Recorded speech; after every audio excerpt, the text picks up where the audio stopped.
bienvenue dans Pop Socket, le format où j'ai 5 minutes pour vous raconter toute l'actualité pop culture de la semaine. Comme d'habitude, on va parler musique, séries et cinéma, et on commence sans plus attendre avec Dua Lipa. Dua Lipa qui vient tout juste de sortir une collab avec Megan Thee Stallion, hop là, je fais d'une pierre deux coups, et qui se retrouve emmêlée dans une sombre histoire d'accusations de violation de droits d'auteur. Dua Lipa est actuellement poursuivie en justice par le groupe Article Sound System, qui l'accuse tout simplement d'avoir copié leur chanson Live Your Life sortie en 2017 pour sortir son hit Levitating sorti en 2020.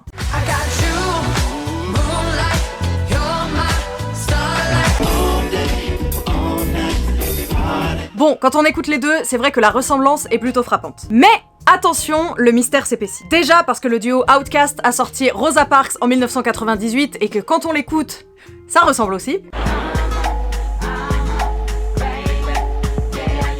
Et il est quand même important de noter que pendant la création de cet album, évidemment, ça a été documenté, et évidemment, Dua Lipa cite Outkast comme une de ses sources d'inspiration. Jusqu'ici, il y a du sens. Surtout, le problème principal, c'est que la supposée vie du morceau Live Your Life reste compliqué à tracer. D'après le groupe, la chanson est disponible sur de nombreux outlets depuis 2017, mais quand on fouille un peu, on trouve des trucs vraiment bizarres. Déjà, quand on va sur la page de l'album sur Spotify, on voit que la chanson a effectivement été présente, mais l'album entier est désormais indisponible à l'écoute. Le morceau aurait supposément été classé dans le Billboard Reggae Charts l'année de sa sortie, mais malheureusement aucune traçabilité possible, alors qu'un classement dans les charts impliquerait quand même que beaucoup de monde ait en théorie entendu cette chanson. La seule trace de la chanson sur YouTube date seulement d'il y a quelques jours, et la vidéo a été postée seulement après l'annonce de la poursuite en justice. Et en plus, elle a même pas été postée par un compte officiel du groupe, mais par un compte anonyme, random, on sait pas trop d'où il la sort. Notre dernier point de repère, ce serait SoundCloud, sur lequel, effectivement, si on va sur la page officielle du groupe sur SoundCloud, le morceau est disponible depuis 5 ans.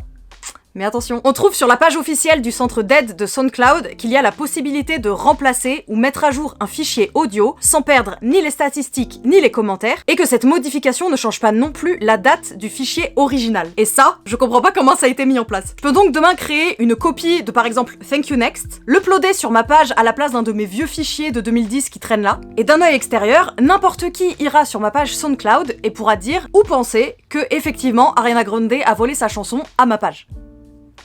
Pour ce qui est en tout cas du cas de Dua Lipa, aucun communiqué officiel n'a pour l'instant été fait du côté de la chanteuse. Sur une note un petit peu plus joyeuse, je vais vous parler d'un groupe qui est, en tout cas selon moi, extrêmement sous-coté, et je vais vous parler de Florence and the Machine. Quelle belle semaine pour être fan de Florence and the Machine. Le premier single de leur nouvelle ère et de leur nouvel album est intitulé King, il est sorti à la fin du mois dernier. Il a été suivi par Heaven is Here, sorti ce lundi, et jeudi, 3 jours seulement après, on a eu un nouveau titre appelé My Love, accompagné d'un clip lui aussi, qui est... Je vais pas vous mentir, pour les fans de la première heure, c'est un énorme coup de poing dans le cœur. On retrouve tout de la recette qui a fait que Florence and the Machine a marché. Une belle ambiance folk, des gros synthés, des layers vocaux à l'appel. Mercredi, la chanteuse du groupe, Florence Welch, a annoncé sur son compte Instagram la sortie d'un nouvel album. C'est leur premier depuis 2018. Il s'appelle Dance Fever, il est prévu pour le 13 mai et vous pouvez d'ores et déjà le précommander. J'ai déjà l'impression que ça fait 15 minutes que je parle, donc on va partir côté série. Et évidemment, côté série, l'événement de la semaine, c'est le trailer tant attendu de la série Obi-Wan. Je vous en ai déjà parlé, et pour ceux qui voudraient rester sans spoiler, je vais essayer de faire avec le plus d'informations et le moins d'informations possible à la fois. Je vous rappelle donc que les 2 premiers épisodes de la série seront disponibles sur Disney+ le 25 mai, et que si vous avez le cœur gros pour Star Wars, ou particulièrement pour la seconde/première trilogie en fonction de si vous prenez en compte la timeline réelle ou la timeline canon, je vous le dis, cette phase de promotion, ça va être un moment délicat pour vous. Parmi tout le contenu promotionnel et les interviews réunions qui commencent petit à petit à apparaître sur internet, le trailer est enfin tombé. Je vais pas parler plus. Stay hidden.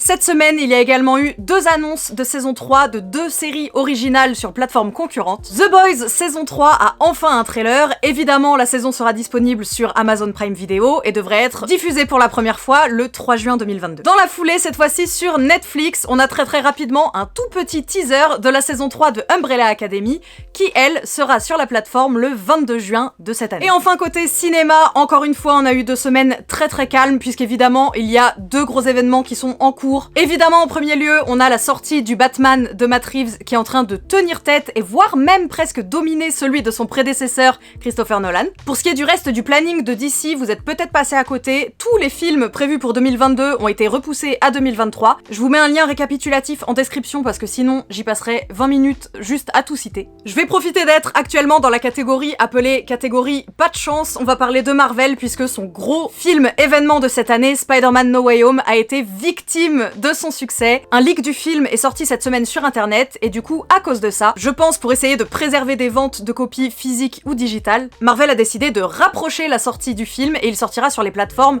ce mardi 15 mars. Oui, vous avez bien entendu, demain. Évidemment, avec la chronologie des médias en France, ça ne s'applique pas à nous. Je l'ai dit, hein, la catégorie pas de chance, on est en plein dedans. C'est tout pour moi pour le Pop Socket de cette semaine. On se retrouve toutes les 2 semaines ici sur cette même chaîne YouTube. N'hésitez pas à vous abonner pour être sûr d'avoir ma prochaine vidéo dans votre feed. Comme d'habitude, on se retrouve toute la semaine sur Twitch et dès ce soir pour un nouveau live. D'ici la fois où on se recroisera, évidemment, portez-vous bien, hydratez-vous bien et à lundi prochain. Ciao.